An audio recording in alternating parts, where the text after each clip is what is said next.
sendiri, menang mesti bersama-sama. Kan itu pangkal kaji kita tadi. Siapa nak menang, siapa nak beruntung, siapa nak sukses, mesti hijrah. Hijrah mengajarkan kebersamaan. Sendiri tak bisa menang.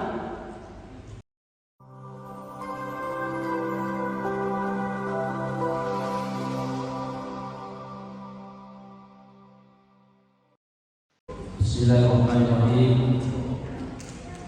Assalamualaikum warahmatullahi wabarakatuh.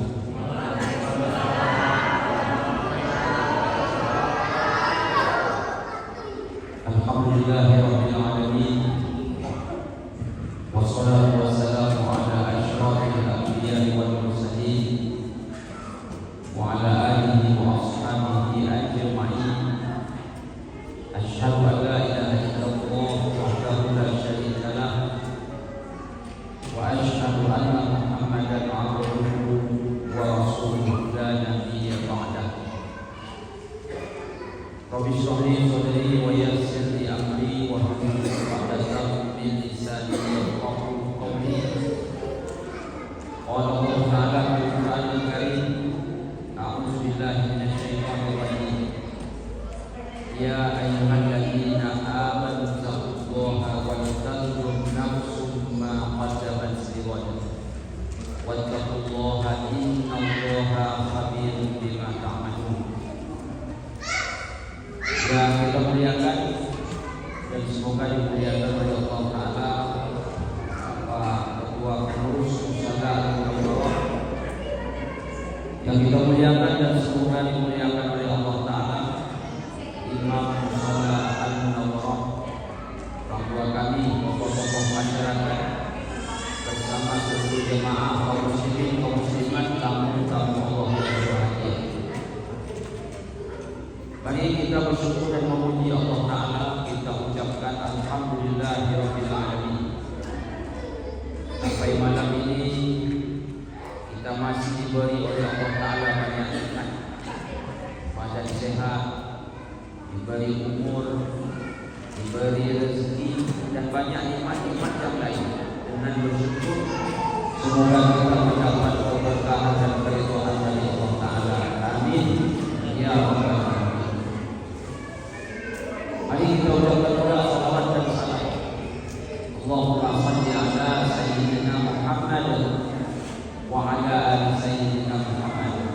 Kita mohonkan kepada Allah Ta'ala semoga senantiasa dilimpahkan kepada Nabi Muhammad sallallahu alaihi wasallam. Dengan banyaknya kita berselawat, semoga syafaatnya dengan izin Allah Ta'ala kita peroleh nantinya di hari kiamat. Amin ya rabbal alamin. Kaum muslimin, kaum muslimat yang berbahagia, tanpa terkecuali setiap kita ini dalam hidup pasti ingin menjadi orang yang menang di mata Allah. Tak ada kita yang ingin kalah, sekalipun kita apa. Dalam hidup ini kita pasti ingin beruntung. Tak ada kita yang ingin menjadi orang yang rugi. Ulang modal saja kita tidak mau. Tanpa terkecuali setiap kita juga pasti ingin sukses. Jadi setiap kita ingin sukses, ingin menang, ingin jadi orang yang beruntung di mata Allah. Lalu apa yang mesti kita lakukan? Kita mestilah melakukan hijrah. Kenapa? Karena dalam hijrah itu ada janji Allah Ta'ala. Janji Allah Ta'ala buat orang yang hijrah adalah kesuksesan, keuntungan, dan kebenaran. Dalam Al-Quran Allah berfirman surah At-Taubah ayat 20. Alladzina amanu wa hajaru wa jahadu fi sabilillahi bi amwalihim wa anfusihim a'zamu darajatan inda Allah wa ulaika humul faizun.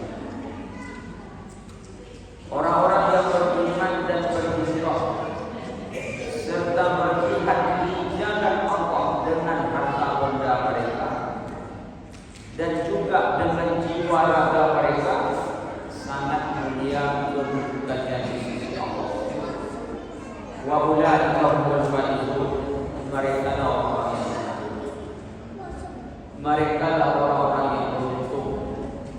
Mereka lah orang-orang yang sukses.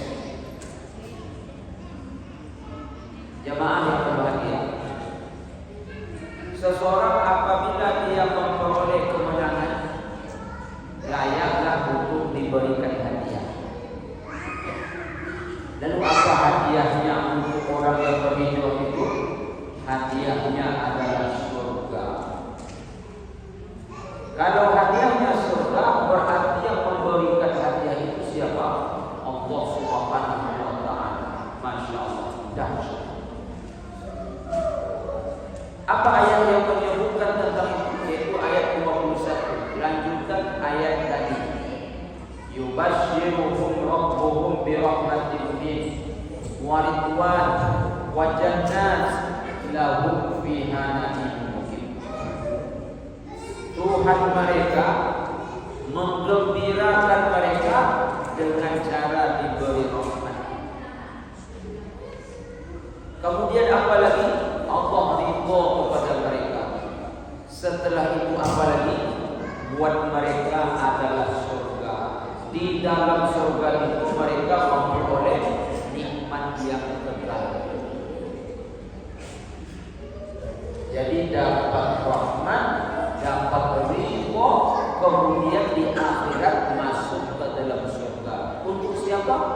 Untuk sang pemenang. Kenapa dia bisa menang? Karena berhijrah di jalan Allah. Jemaah kaum muslimin kaum muslimat yang berbahagia. Lalu adakah bukti orang yang hijrah itu menang? Ada. Apa buktinya? Rasulullah SAW dengan para sahabat radhiyallahu anhum ajma'in. Dulu sebelum hijrah, Rasulullah SAW dengan para sahabat radhiyallahu anhum ajma'in di Mekah itu tertindas. Rasul dengan para sahabat di Mekah itu dilimas, dikilas.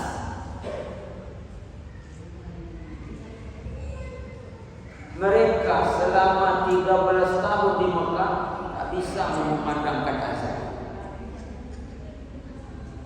Selama 13 tahun di Mekah tak bisa salat berjamaah. Bayangkan, sampai ke titik paling rendah, ke titik paling lemah. Oleh kerana apa? Kezaliman orang-orang kafir Quraisy. Banyak sahabat pun disiksa. Bahkan ada yang dibunuh. Nabi Muhammad sendiri pun hampir kena bunuh. Lalu Allah Ta'ala memerintahkan Rasulullah SAW dengan para sahabat radhiyallahu anhum ajma'in untuk hijrah, meninggalkan Makkah menuju Madinah. Begitu hijrah, Allah tepati janjinya. Apa itu? Diberikan kemenangan. Buktinya apa Ustaz? 8 tahun di Madinah, Rasul membawa 10.000 pasukan ke kota Makkah yang disebut dengan Fathu Makkah. 10.000 pasukan baru 8 tahun.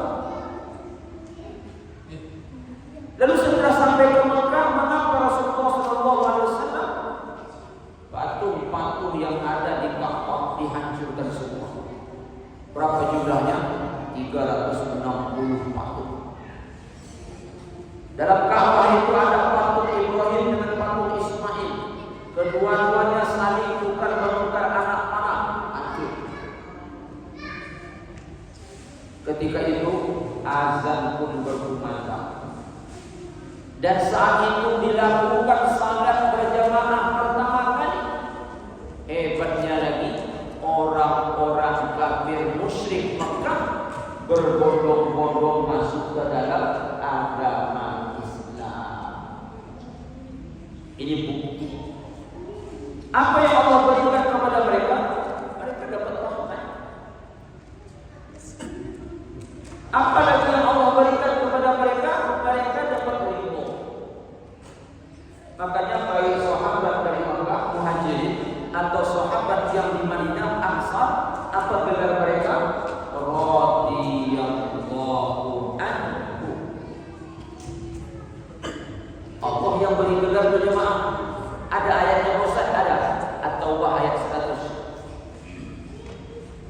as-sabiquna al-awwalun minal muhajirin wal ansar walladzina tabauhum bi ihsan radhiyallahu anhum wa radu anhu. Makanya ketika kita sebut nama Abu Bakar radhiyallahu, sebut nama Umar radhiyallahu, disebut nama Sa'ad bin Abi Waqqas radhiyallahu, itu gelar dari Allah. Itu bukan gelar didapat di perguruan tinggi, bukan didapat di UI, bukan didapat di UIN, tapi dapatnya di mana? Di kampus kerasulan. Siapa dosennya? Nabi Muhammad. Siapa mahasiswanya? Para sahabat. Begitu sukses dapat gelar radhiyallahu anhu. Masya Allah. Kalau kita tak bisa dapat gelar itu, siapa nama wak? Nama wak Hasan radhiyallahu anhu. Tak boleh tunjuk nama kita tanpa radhiyallahu. Nama apa siapa pak? Joko Widodo radhiyallahu anhu. Tak di Islam. Nanti pulang dari ceramah bertanya anak, siapa ceramah tadi ya? Ustaz Nur Alim radhiyallahu anhu. Gelar kita kalau nak ditambah di ujung nama itu disampaikan oleh Anida pembawa acara tadi. Hafizahullah. Moga-moga Allah menjaga kita. Ridho Allah ke kita belum tahu kita. Kaum muslimin, kaum muslimat, tamu-tamu Allah yang mulia. Malam ini kaji kita kaji nama. Saking lamanya sudah berusia 1445 tahun. Jadi ya sebenarnya kaji kita bukan. Lah berumur 1445 tahun. Itu yang kita ulang-ulang, yang kita kenang-kenang malam ini untuk kita petik hikmah. Ustaz, tak ada kaji baru Ustaz. Ada kaji baru, tapi aku belum menguasai. Kaji aku tu Panji Gumilang. Itu kaji yang terbaru. Viral kawan. Zina halal, asal bayar 2 juta. Kan terbaru. Salat Idul Fitri, salat Idul Adha, boleh salat dengan orang-orang non-muslim. Kan terbaru. Apalagi hari Jumat, boleh wanita suatu saat nanti jadi khatib. Kan baru itu. Al-Quran bukan kalam Allah tapi kalam Rasulullah. Kan baru itu. Ada ilmu itu saya tak kuasai. Yang kuasai cuma Panji Gumilang. Jadi kaji kita malam ini kaji jemaah. Mengapa Rasulullah itu hijrahnya ke Madinah? Mengapa tidak ujung batu? Mengapa Rasulullah itu tidak hijrah umpamanya ke Malaysia? Kenapa ke Madinah? Kaum muslimin, kaum muslimat, tahun itu tahun 620 Masehi. Bersamaan dengan tahun ke-11 kenabian. Bertepatannya bulan Zulhijjah. Jadi pada bulan Zulhijjah orang ramai datang ke Mekah. Untuk apa? Untuk menunaikan ibadah haji. Maka Rasulullah datang kepada jemaah haji itu. Untuk apa? Mengajak mereka masuk Islam. Mungkin jemaah bertanya, Ustaz, mereka kan datang ke Mekah menunaikan haji, Rasul kok ajak mereka masuk Islam? Memangnya mereka bukan orang Islam? Bukan. Karena orang agama apapun ketika itu datang ke Mekah untuk menunaikan haji, tapi dengan cara yang ada pada Nabi Ibrahim alaihissalam. Namun mereka tidak mengikut dengan sepenuhnya. Mereka karang-karang saja. Jadi yang naik haji ketika itu orang jahiliyah haji, orang kafir Quraisy haji, orang Yahudi pergi haji, orang Nasrani pergi haji, orang Majusi pergi haji. Tapi saya ulangi, haji seperti yang Allah telah perintahkan kepada Nabi Ibrahim. Namun mereka telah menyalah. Apa contoh? Maaf, mereka itu tawaf tanpa busana selai benang. Jadi kalau wanita tawaf tanpa busana, kenapa wanita tawaf tanpa busana? Tujuan mereka untuk eksploitasi aurat wanita. Lalu kenapa mereka tak pakai busana? Alasan orang jahiliyah Mekah seperti ini. Mekah itu suci. Mereka tahu Mekah itu suci.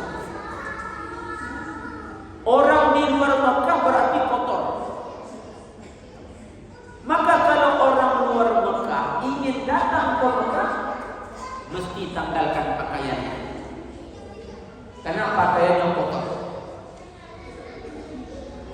Kalau nak memakai pakaian juga ketika tawaf, mesti menyewa. Sewanya mana? Akhirnya karena tak tersewa, mereka tawaf tanpa busana selai benang pun. Apa alasan? Orang di luar Mekah itu kotor, maka pakaian mereka kotor, sementara Ka'bah suci. Tak boleh orang kotor masuk ke tempat suci karenanya dibuka pakaian. Baik. Jadi Rasul ajak mereka masuk Islam. Semua menolak. Yang menerima adalah orang-orang dari Madinah. Berapa orang yang masuk Islam ketika itu? 6 orang. Habis bulan Zulhijjah, timbul bulan Muharram, mereka pun pulang. Tahun depan, berarti tahun berapa? 12 kenabian. Bersamaan dengan 621 Masehi, bulan Zulhijjah, mereka datang lagi ke Mekah untuk menunaikan haji. Lalu Rasulullah datang ke kemah-kemah menyiarkan agama Islam. Semua menolak kecuali yang menerima lagi-lagi dari Madinah. Waktu itu namanya Yasrib. Masuk Islamlah 12 orang. Dulu 6, sekarang 12. Yang 12 orang ini berbaiat kepada Rasulullah. Di mana mereka berbaiat? Di Aqabah, tempat jamaah melontar jumrah. Apa isi baiatnya? Kami masuk Islam. Setelah ini kami tak berzina, tak berjudi, tak berkelahi, tak membunuh, tak meminum minuman keras, dan tak akan mencuri lagi. Setelah berbaiat, yang 12 orang ini pulang ke Madinah, Rasul utus Mus'ab bin Umair. Siapa Mus'ab bin Umair? Sahabat yang betul-betul memahami Al-Quran. Bacaan Al-Quran yang mantap. Begitu yang 12 orang ini pulang, diikut oleh Mus'ab bin Umair, di Madinah Islam sudah semakin banyak. Tahun ke-13 kenabian, berarti 622 Masehi. Lagi-lagi di bulan Zulhijjah, mereka datang ke Mekah menunaikan haji. Rasul pun berdakwah. Yang menerima dakwah Nabi pun dari Madinah. Masuk Islam 73 orang. Yang 73 orang ini berbaiat lagi. Baiatnya di mana? Di Aqabah, tempat kita melontar jumrah. Apa isi baiat mereka? Sama dengan baiat pertama, tapi ada tambahan. Apa tambahannya? Siap membela Islam sampai titik darah penghabisan. Siap membela Rasulullah SAW dan siap menerima kedatangan orang Mekah ke Madinah. Habis bulan Zulhijjah, berakhir haji, mereka pulang kampung. Bulan Muharram, Rasulullah memerintahkan sahabat untuk hijrah. Nabi kapan berangkatnya Ustaz? Rabiul Awal. Tapi mengapa bulan 1 bulan Muharram? Ada 2 alasan. Alasan pertama, niat Nabi untuk hijrah bulan Muharram terrealisasi bulan Rabiul Awal. Yang kedua, apa alasannya Muharram bulan nomor 1? Karena sahabat hijrah atas perintah Rasulullah di bulan Muharram ini. Jemaah, mari kita renungi sebentar. Hijrah itu berat. Kenapa dikatakan berat? Jarak Makkah Madinah itu kaum muslimin kaum muslimat 450 km. Jangan disangka sahabat itu dari Makkah Madinah naik bus pariwisata, jalan kaki. Sekarang Makkah Madinah jalannya mulus, tak ada mendaki menurun, berbelok ada. Kita naik bus 5 jam, sakit pinggang dibuat. Makanya Arab Saudi bangun rel kereta api cepat sehingga 2 jam putus. Dulu sahabat hijrah dari Makkah Madinah 450 km jalan kaki. Kita kadang-kadang dari rumah ke masjid 45 meter pun tak tolak berjalan.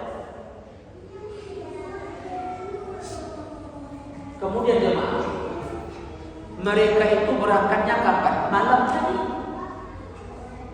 Karena kalau siang nampak sama Abu Lahab, kalau siang nampak sama Abu Jahal, nampak oleh orang kafir Quraisy, dikejar, dibunuh. Makanya mereka berangkat malam hari. Yang lebih menyedihkan lagi, mereka yang hijrah itu bukan sekedar meninggalkan tanah tumpah darah, tetapi meninggalkan keluarga yang mereka cintai. Kok bisa meninggalkan keluarga, Pak Ustaz? Karena dalam keluarga itu ada yang sudah Islam, ada yang belum. Yang Islam hijrah, yang belum Islam tinggal di Mekah, itu berat. Awak sayang sama anak, awak sayang sama bini, awak sayang sama laki, tapi karena fitrah hijrah mesti berpisah. Itu berat. Kemudian jemaah, orang Mekah itu ahlinya berdagang, sementara Madinah orangnya petani. Orang Mekah sebagai pedagang pindah ke Madinah nak jadi petani, itu tak nyambung. Apalagi tanah tak punya walaupun sejengkal, usahakan sehektar. Berat. Yang berani untuk hijrah tu jemaah cuma 1 orang. Siapa itu? Pasti jemaah tahu. Umar bin Khattab radhiyallahu anhu. Umar bin Khattab ketika berangkat hijrah siang bolong.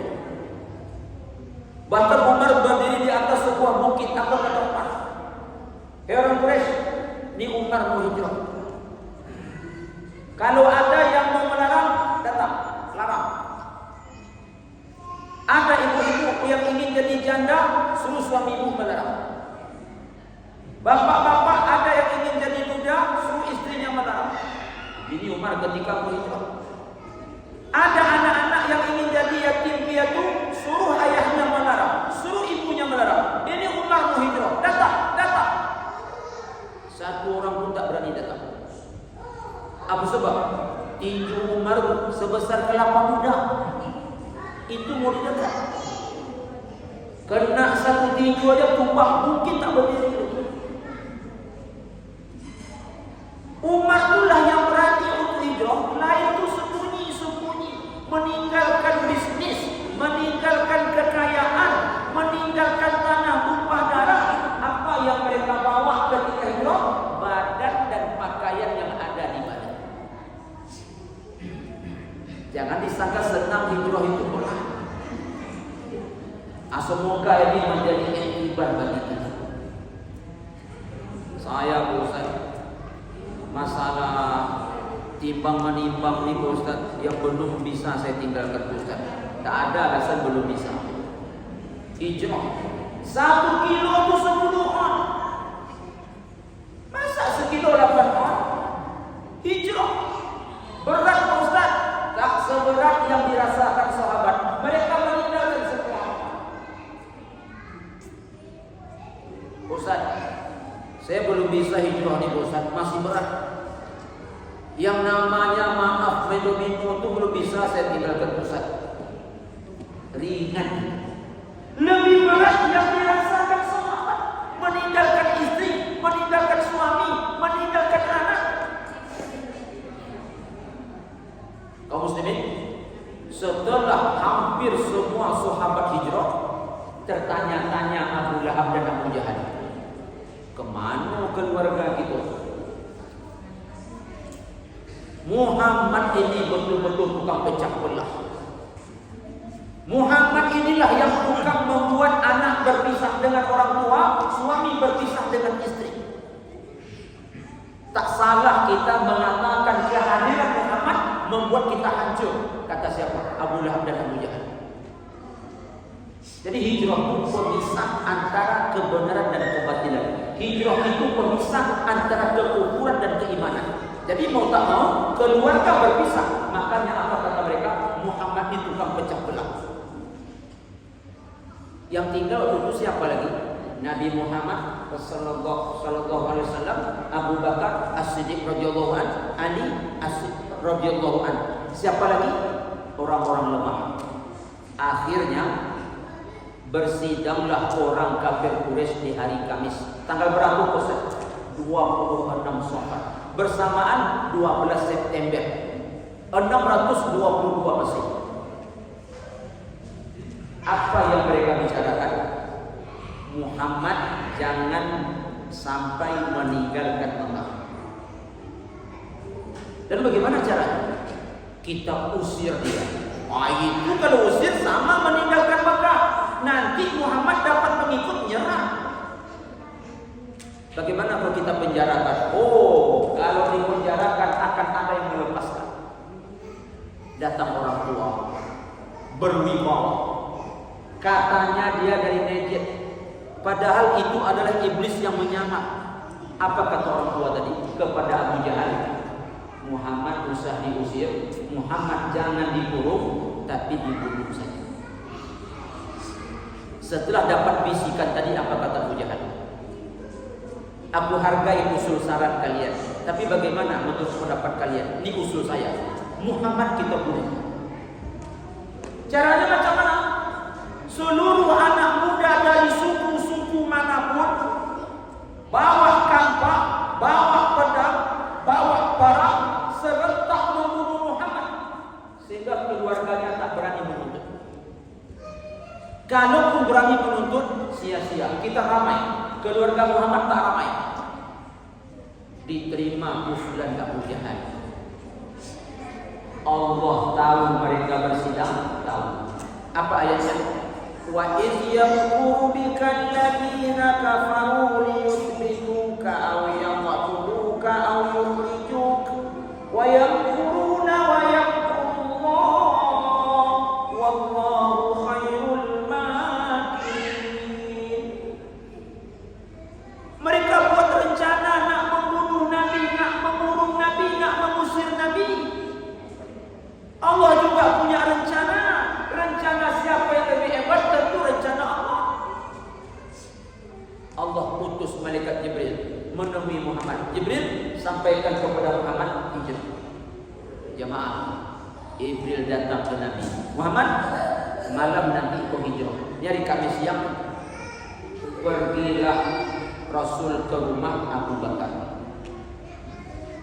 Jarang-jarangnya Rasul ke rumah Abu Bakar ketika siang. Jadi ketika dia datang, Abu Bakar kaget. Rasul pun datang ketika itu menutup kepala. Kenapa Rasul menutup kepala? Supaya tak terdeteksi oleh orang-orang Quraisy. Sampai ke rumah Abu Bakar, kaget Abu Bakar. Ada apa ya Rasulullah? Abu Bakar, nanti malam kita hijrah. Engkau menemani menetes air mata Abu Bakar. Kenapa pula Abu Bakar nangis Ustaz? Apakah nangis meninggalkan harta bendanya? Menangis meninggalkan Mekah? Tak. Menangis meninggalkan ayahnya yang masih kafir itu? Tak. Apa yang ditangisi Abu Bakar? Menangis bahagia. Udah lama niat Abu Bakar nak hijrah. Apa yang ditangiskan Abu Bakar? Bahagia karena dipilih oleh baginda Rasulullah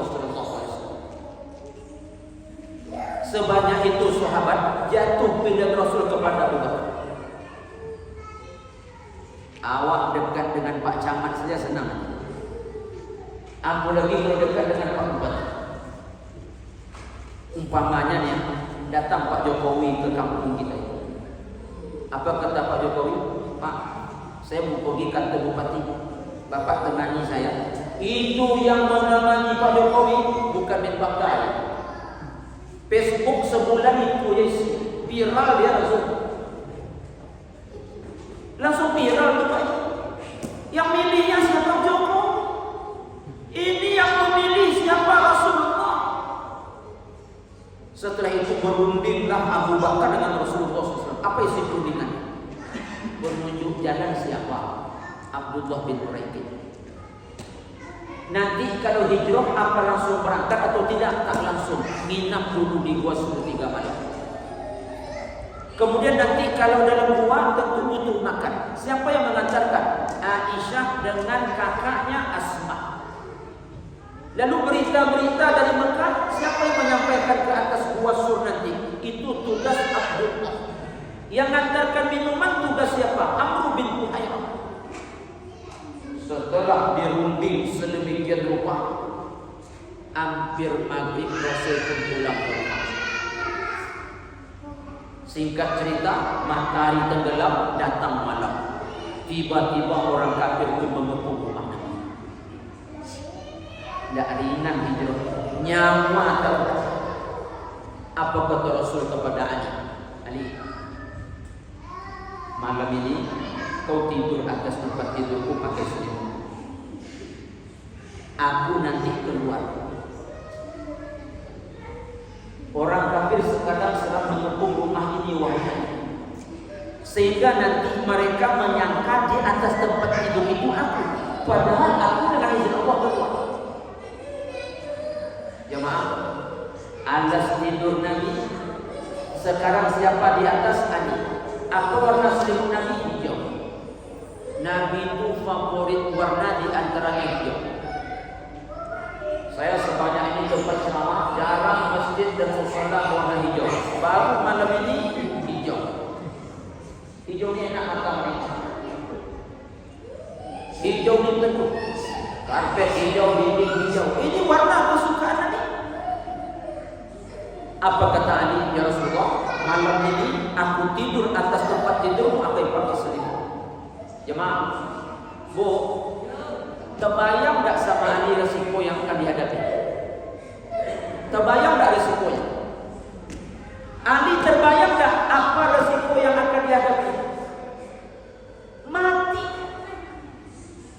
Tapi kenapa Ali mau yang mahal malam itu nyawa Nabi, bukan nyawa Ali?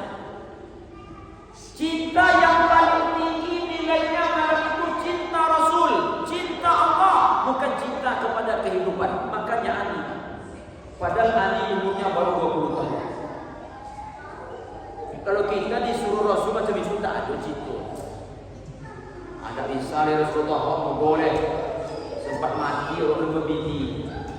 Kalau berbini apa pula alasan awak? Tak bisa Rasulullah, nanti jangan orang rumah saya nanti.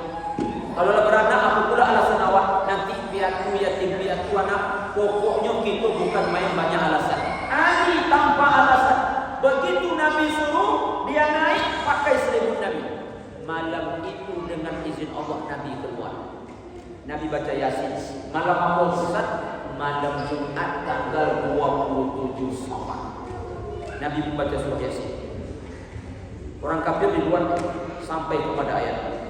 وَجَعَلْنَا مِنْ بَيْنِ أَيْدِيهِمْ سَدًّا وَمِنْ خَلْفِهِمْ سَدًّا فَأَغْشَيْنَاهُمْ فَهُمْ لَا يُبْصِرُونَ. Biiznillah, Rasul tercinta keluar. Kok bisa? Orang kafir Quraisy itu tertidur semua. Nyenyak tidur. Ada yang tidur sambil menyandarkan kepala ke dinding, ada yang sambil jongkok, ada yang sambil duduk. Intinya nyenyak. Mengapa Rasulullah mengambil pasir, menaburkan ke atas kepala mereka? Sambil nyenyaknya tidur mereka, Bapak Ibu, satu pun mereka tak sadar. Kemana Nabi? Ke rumah Abu Bakar. Malam itu perjalanan dimulai, tapi transit dulu ke Gua Sur. Malam Jumat 27 Safar. Menangis Nabi. Kenapa Nabi menangis? Berat meninggalkan Mekah dan Madinah. Jemaah, malam itu pun Nabi dan Abu Bakar naik ke Gua Sur. Berapa jarak Mekah ke Gua Sur? 4 km.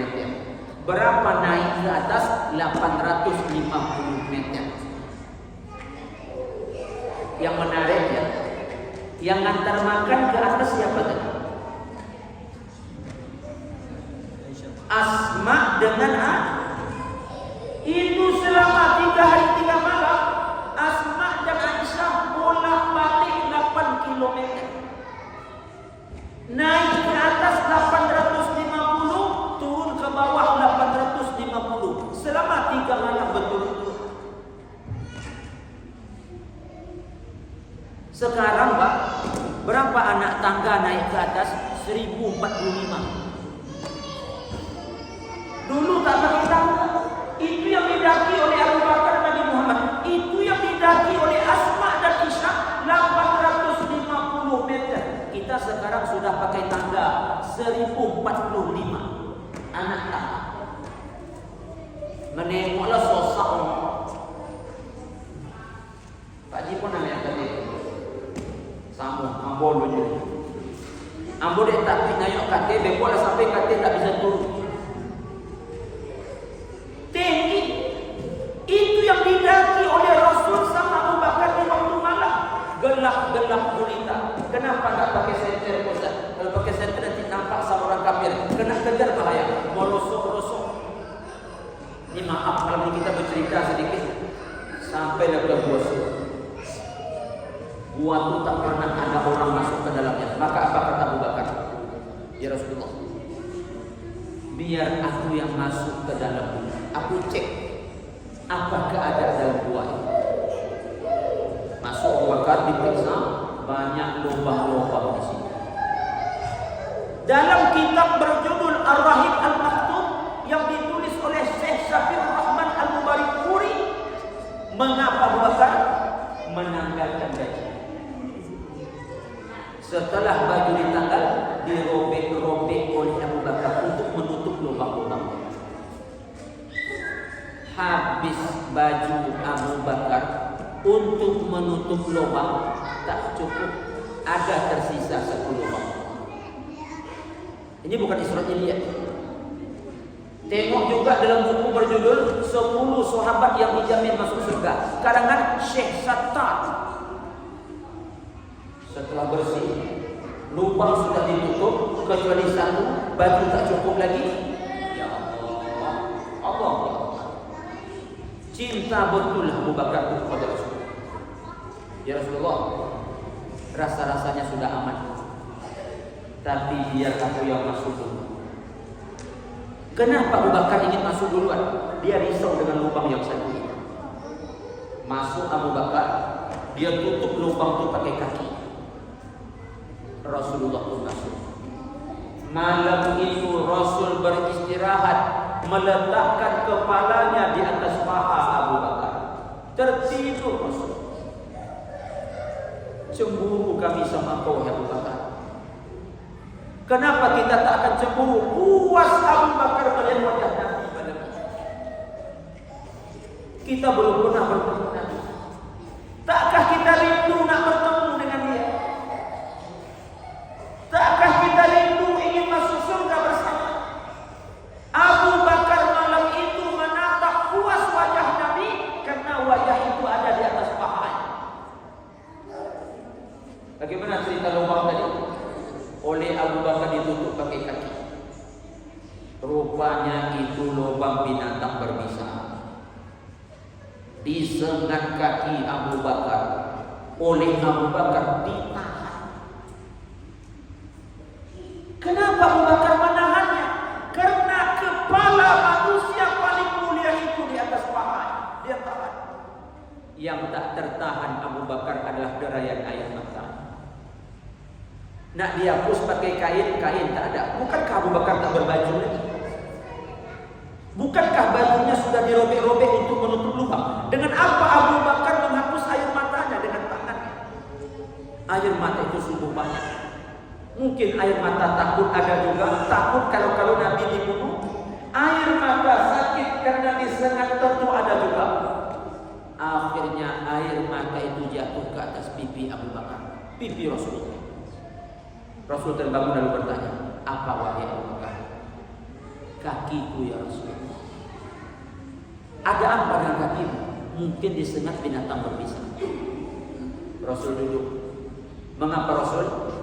Dalam kitab Ar-Rahim Al-Maktum tadi, Rasul memasukkan satu jarinya ke mulut, mengambil sedikit air liurnya, diletakkan di bekas sengatan tadi, hilang seketika. Kok bisa Ustaz? Air liur Nabi itu mukjizat. Air liur Nabi itu obat. Tapi ibu-ibu usah dites sama anak nanti malam anak gigit nyamuk, terkenang kajinya. Nah, cobalah sedikit pakai air liur, insya Allah tambah kuat katanya. Insya Allah tambah besar bengkaknya. Karena air liur kita tidak obat, air liur kita tidak mukjizat. Air liur Nabi itu obat mukjizat. Nabi itu kalau meludah, berebut-rebut sahabat ngambil ludah Nabi. Kenapa? Wangi. Untuk apa oleh sahabat? Minyak wangi. Awak kalau meludah, semut pun tak berani mendekat. Kalau kita meludah, dekat semut, inna lillahi wa inna ilaihi raji'un, berpulang ke rahmatullah semut. Dulu ada sahabat kalau lahir anak mereka cari kurma, kasih ke Nabi. Untuk apa? Nabi punya. Setelah Nabi punya, dimasukkan ke mulut anak mereka. Namanya tahnik. Bukan kurma yang jadi masalah, air liur Nabi itu. Tapi usah coba air liur suami kita, rokoknya udah garam banyak masalah. Nanti anak lahir terkenang kaji malam ini. Bang, di kurma bang, tolong kulung-kulung. Nanti masukkan ke mulut anak, meniru Nabi. Suami udah garam banyak, batuk anak nanti. Jadi sahabat masukkan kurma ke mulut anak mereka, bukan kurma itu jadi persoalan air liur Nabi. Masya Allah. Jemaah, hari pun pagi kita balik ke Mekah. Kita bersejarah pada ini jemaah yang apa-apa ya. Pas sampai di Mekah hari pagi, orang kafir tadi pun bangun. Hampir bertinju mereka sama mereka. Kok bisa? Mereka saling menyalahkan. Tak kalau rupanya ya. Dan mengecek, tak kalau betulnya. Kenapa mereka hampir bertengkar, bahkan hampir kelahi? Menurut mereka target pasti lari. Salah seorang nengok ke dalam. Rupanya ada orang, kata mereka Nabi. Udah, usah dibut. Itu target, itu Muhammad. Padahal siapa tadi? Ali. Mereka dobrak pintu rumah Nabi. Mereka masuk ramai-ramai. Apa di tangan mereka? Pedang, parang, tombak, kampak, panah. Selimut di angkat. Ali. Kok bisa? Mimpi atau nyata ini? Nyata. Mereka hapus tangan mereka tentang mata mereka. Mana tahu mimpi? Rupanya nyata, asli, Ali. Cekiknya leher Ali, mereka pukul Ali. Mereka paksa. Ali, mana Muhammad? Tadi saya katakan, nyawa yang berharga hari itu nyawa Nabi. Apa kata Ali? Mau kalian bunuh aku, akan kusebutkan Muhammad. Mereka memang tak ada urusan sama Ali pun dilepaskan. Mungkin jamaah tanya, Pak Ustaz, Ali ini kenapa tak berangkat sama Nabi sekalian? Ali kok nunggu rumah pula? Kenapa? Di rumah Nabi banyak barang berharga orang kafir Quraisy yang disimpan Nabi atas permintaan orang kafir Quraisy. Itu anehnya orang kafir Quraisy itu. Mereka tahu Nabi itu amanah, orang jujur, sampai-sampai BPKB mereka Nabi yang pegang. Tentu PKB tak ada zaman itu. Ini kalau bawa zaman sekarang. Sertifikat tanah mereka Nabi yang pegang. Intan berlian mereka Nabi yang pegang. Kok bisa? Nabi itu jujur, Nabi itu amanah. Tapi anehnya diajak masuk Islam tak apa? Apa ayatnya?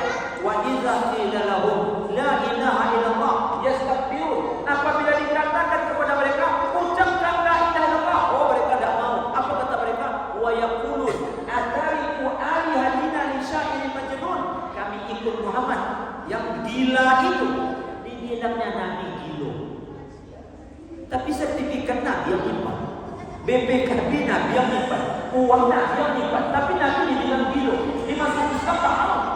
Makanya Ali belakangan berangkat mengembalikan barang-barang mereka. Jemaah, malam Jumat, kan malam Jumat tadi, siang Jumat mereka sampai ke Bukit Tua. Kaki mereka lalu lalang depan gua. Abu Bakar nangis, ya Rasulullah, ini kaki mereka ya Rasulullah. Sampai mereka melihat ke dalam ya Rasulullah, mereka melihat engkau dan aku. Kalau mereka membunuh aku tak masalah, aku tak rela bila mana mereka membunuh. Kata Rasul, Allah abadikan dalam Quran, wala tahzan innallaha ma'ana. Jangan kau bersedih hati Abu Bakar, Allah menolong. Macam mana cara Allah menolong? Bu, oh bu, macam mana cara Allah menolong? Bersarang burung merpati di mulut gua. Dalam riwayat menyebutkan juga bersarang laba-laba di mulut gua, sehingga mereka tak menduga ada orang di dalam. Mereka pulang, Rasul pun tetap dalam gua sampai malam Ahad 27, 28, 29. Kapan Nabi keluar Ustaz?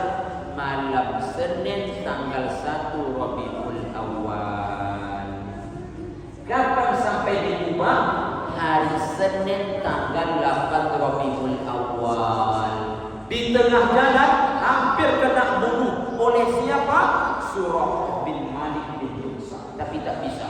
Kudanya terjerembab. Dicoba memanah, kudanya terjerembab. Lalu dia datang kepada Nabi, Muhammad, aku mau membunuhmu tapi tak bisa. Kudaku terjatuh terus. Sekarang aku minta maaf Muhammad. Ini kuda, ini senjataku. Kata Nabi, kau pulang, bawa kuda, bawa senjata, kau pun maafkan. Pernikahanku jangan ceritakan ke orang kalau aku sedang di sini. Jemaah, berangkat malam Senin sampai hari Senin. Nabi itu berjalan malam hari. Kenapa malam?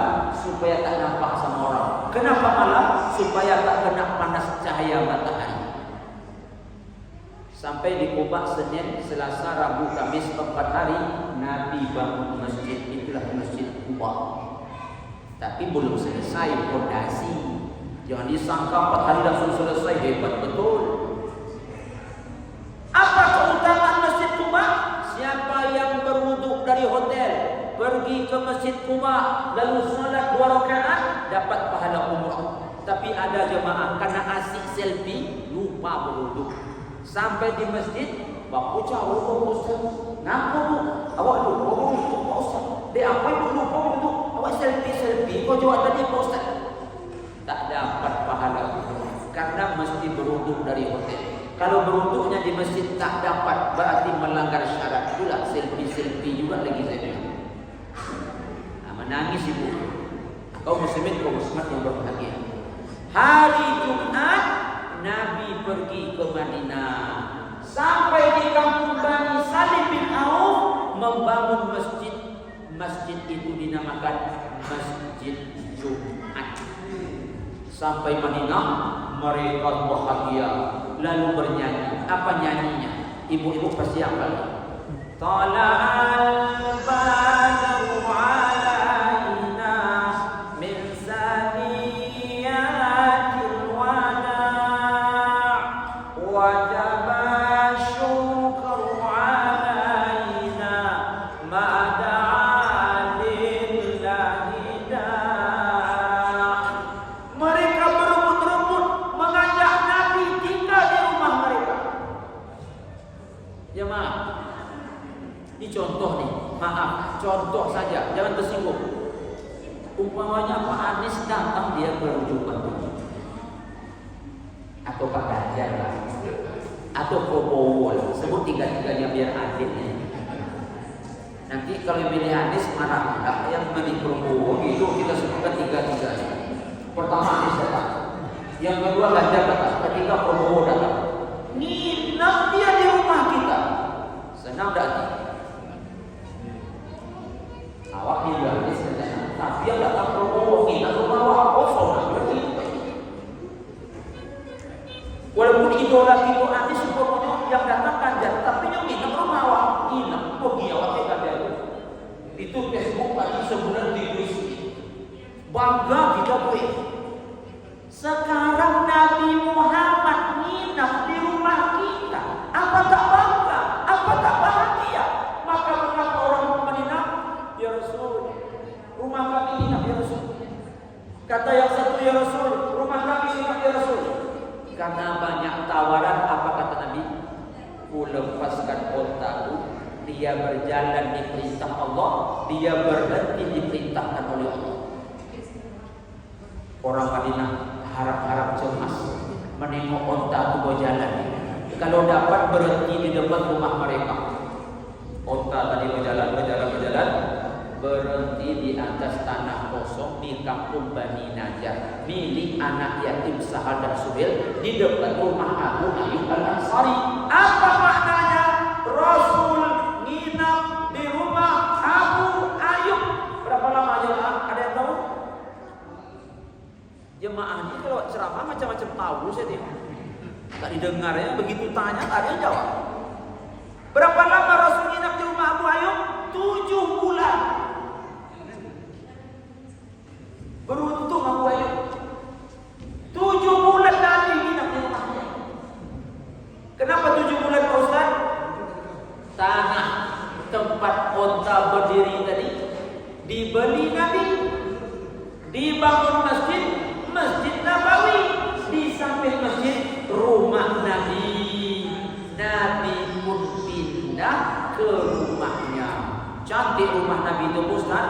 Cantik jemaah. Saking cantiknya ada istilah rumahku surga.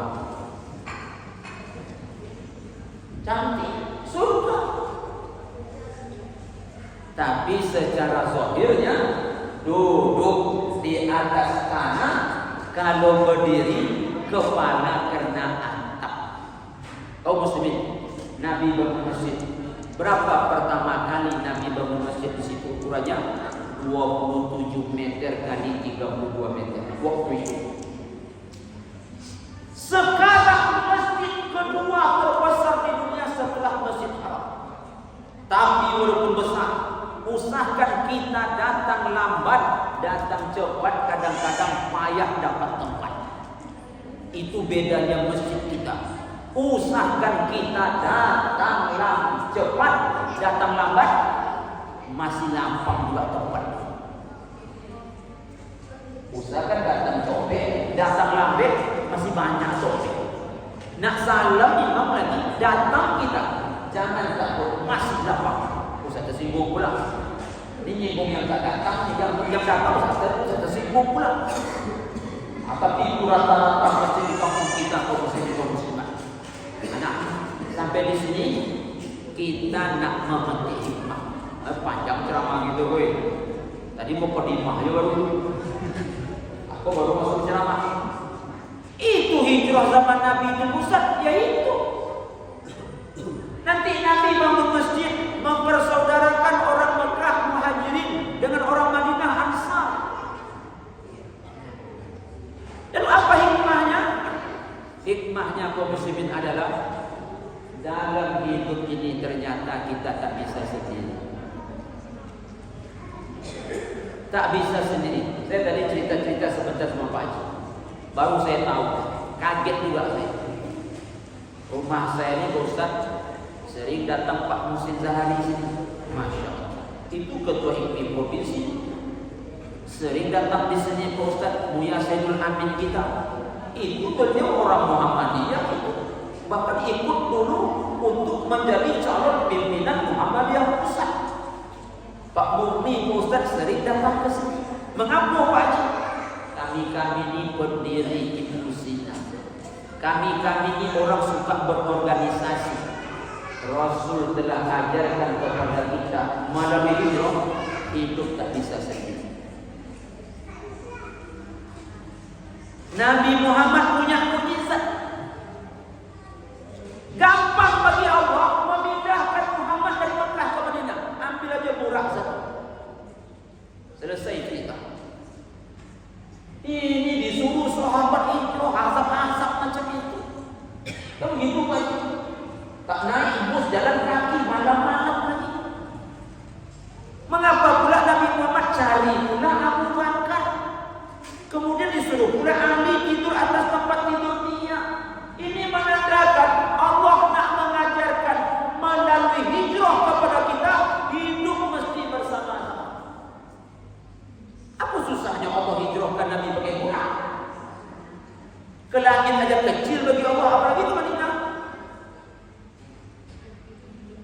Maka kaum muslimin, hidup ini mesti bersama-sama. Itulah yang diajarkan oleh organisasi. Ada ketua, ada wakil, ada sekretaris, ada bendahara. Agar apa? Agar yang kita wujudkan insya Allah menjadi kenyataan. Kaum muslimin, sampai-sampai Nabi Muhammad pergi ke Madinah. Kenapa Nabi Muhammad bisa berkembang di Madinah dengan ajaran yang dia bawa? Karena pertolongan orang Madinah. Bahkan orang Madinah disebut dengan Ansor. Apa dia Ansor? Menolong. Kalau kita pikir Nabi, Pak Ustaz, Nabi paling mulia pula lagi, masa pakai tolong-tolong? Mengapa tidak pakai saja mukjizatnya? Allah nak ajarkan kita melalui hijrah ini berjuang. Karena itulah kata hijrah dalam Al-Quran Allah sandingkan dengan jihad. Apa itu jihad? Berjuang. Jadi jihad itu rohnya hijrah. Kalau orang hijrah tanpa roh takkan jadi. Karena orang tanpa roh dia mati. Maka rohnya hijrah itu jihad. Maka di sini berjihad mesti bersama-sama, tak bisa sendiri-sendiri. Itu diajarkan oleh kita. Jemaah, pernah nengok Pak Tio bertinju? Mini Pak Tio? Pernah kan? Saya suka nonton tinju itu cuma, tapi kalau bertinju saya takut-takutnya. Oh kecil macam ini. Pernah nengok Mike Tyson bertinju? Kenapa Mike Tyson bisa menumpangkan lawan berhalang hitungan detik bahkan pernah? Karena kelingking yang kecil ini ikut ke dalam. Karena kelingking yang kecil ikut. Andai kelingking tak ikut, kecil dia, tapi tak ikut dia, tidak akan bisa Tyson itu menumpangkan lawannya. Angket tek. Kata piak lu, angket tek katanya kan. Dan ikut yang kecil tak bisa. Tapi begitu yang kecil ikut, wah, kuat besar. Begitulah kebersamaan. Jadi nak menang tak bisa sendiri, menang mesti bersama-sama. Kan itu pangkal kaji kita tadi. Siapa nak menang, siapa nak beruntung, siapa nak sukses, mesti hijrah. Hijrah mengajarkan kebersamaan. Sendiri tak bisa menang. Sendiri tak bisa menang. Siapa pemain yang paling hebat di Prancis itu? Mbappe namanya. Coba pelope di Suame. Yang 10 itu keluar. Dia pemain dunia mah, suruh main surat, kalah. Ronaldo pemain hebat itu, suruh dia surat. Messi katanya pemain hebat itu, suruh dia main surat, kalau tak kalah nanti. Lawan saya aja kalah dia. Tapi karena ada penjaga gawang, ada back, ada stopper, ada playmaker, dan dia striker, baru bisa dia menang. Baru bisa menang. Dan dapat nama kedua, dapat nama baik klub, juga dapat nama baik pribadi. Begitulah kita hidup. Kita tak bisa sendiri-sendiri hidup. Itu yang diajarkan oleh hijrah. Jadi apa maksudnya? Kalau ingin menang hijrah, sebab hijrah mengajarkan kebersamaan. Kaum muslimin, kaum muslimat yang berbahagia. Ini mohon maaf, ini bukan masuk bercerita politik. Orang non muslimin di Indonesia ini tak sebanyak kita. Kita ni 80% kalau tak salah katanya. Mereka cuma 20%. Tapi kebut mereka solid kita tengok. Kenapa mereka solid? Karena mereka sadar dengan sedikitnya mereka bersama-sama. Bahkan mohon maaf tidak ada bermaksud apa-apa. Kita yang banyak ini pula yang numpang-numpang nasib ke mereka. Yang menggantung-gantungkan hidup kepada mereka. Saya tak sebut lambang jemaah, saya tak sebut warna, saya tak sebut nama partai, tapi pandailah jemaah menerjemahkan. Kita bukan penentu sekarang, ditentukan. Apa sebab? Karena kita berpecah. Kalau berpecah, tak ada yang bisa dibuat. Tak ada bisa dibuat. Makanya Imam Ali pernah berkata, al-haqqu bila nizam yubtilul batil bin nizam. Benar tapi tak punya aturan, kalah oleh yang batil tapi dia terorganisir. Kalah oleh yang batil tapi terorganisir. Yang kedua, apa yang diajarkan hijrah kepada kita? Hijrah menjanjikan kemenangan. Menang itu mesti berani. Macam mana nak menang awak penakut? Macam mana nak menang awak penakut? Menang milik sang pemberani. Kaum muslimin yang berbahagia, ingat Usamah bin Zaid, usia 18 tahun diangkat oleh Nabi menjadi pimpinan perang. Kaum muslimin yang berbahagia, ingat Abu Bakar As-Siddiq ketika Rasul sudah meninggal, dia jadi khalifah. Apa yang diperanginya? Orang-orang yang murtad, orang-orang yang tak mau bayar zakat, memerangi Nabi palsu. Dan itu kalah semua, walaupun jumlah belum seberapa. Rupanya kalau kita ni berani, walaupun sedikit, kuat. Tapi walaupun kita banyak, tapi penakwi, lemah. Yang mengalahkan orang Persia, yang mengalahkan orang Romawi, apakah orang-orang yang bersenjata canggih waktu itu? Tidak. Modalnya keberanian. Kalau Ali itu penakut, belum mungkin tak jadi Nabi hijrah. Apa kata Ali? Kata Nabi Ali, tidurlah tak tempat tidur kau ya Ali. Oh, dia tak tahu doa Rasulullah. Amat dia boleh. Membana lah boleh Rasul. Andai tak dia, mungkin tak jadi Nabi hijrah. Tapi kerana Ali berani, siap ya Rasul. Yang ketiga, hijrah mengajarkan kemenangan. Nak menang itu di samping bersama-sama, kemudian nak menang mesti berani. Tanpa pengorbanan pun kita susah untuk mendapatkan kemenangan. Maka malam itu Abu Bakar berkorban. Apa korban Abu Bakar? Membeli 2 ekor unta. Hebatnya, satu untuk Nabi, satu untuk dia. Nabi tolak pemberian Abu Bakar. Mengapa Nabi malam itu dibelinya pula unta Abu Bakar? Apa maknanya kaum muslimin? Maknanya adalah kalau nak menang itu mesti berkorban. Yang terakhir, Rasul itu dibuat sur. Mengapa Rasul dibuat sur bersama Abu Bakar? Karena dikejar oleh orang kafir Quraisy. Tapi kenapa mereka tak bisa nampak? Rupanya kalau nak menang, Allah jangan ditinggalkan.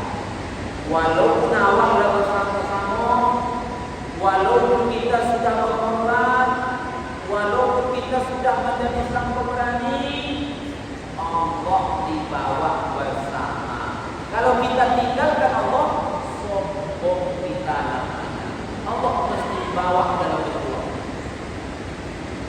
Allah mesti dibawa dalam berdua. Itulah namanya tawakal. Jangan kau sedih Abu Bakar, Allah bersama kita. Sampai Madinah dibersamai oleh Allah. Sampai ke Madinah dibersamai oleh Allah. Dan sahabat itu memang bersama Allah kehidupan mereka. Tak pernah berpisah dengan Allah Subhanahu wa ta'ala. Makanya sekali lagi mereka mendapat gelar radhiyallahu anhum wa radu anhu. Kaum muslimin, makanya dalam hijrah Allah jadikan kemenangan. Orang menang nanti dapat hadiah di akhirat, surga dan segala nikmat yang ada. Kaum muslimin, kaum muslimat, tamu-tamu Allah yang mulia, ini sedikit ulang-ulang haji dan sedikit hikmah dalam perjalanan hijrah. Semoga hari esok lebih baik daripada hari ini. Dan hari terakhir kita hidup, itulah hendaknya hari terbaik. Apa namanya hari itu? Husnul Khatimah. Dan semoga di akhirat Allah masukkan kita ke dalam surga. Terima kasih atas perhatian. Mohon maaf banyak kekurangan. Terakhir, mari kita tutup dengan membaca doa. Semoga doa-doa kita dijawab oleh Allah Subhanahu wa taala. Kita awali dengan membaca Al-Qur'an Al-Fatihah. A'udzubillahi minasyaitonir rajim. Bismillahirrahmanirrahim. Alhamdulillahirabbil alamin. Ar-Rahmanir Rahim. Maliki yaumiddin. Iyyaka na'budu wa iyyaka nasta'in. Ihdinas siratal mustaqim. Siratal ladzina an'amta 'alaihim ghairil maghdubi 'alaihim waladdallin.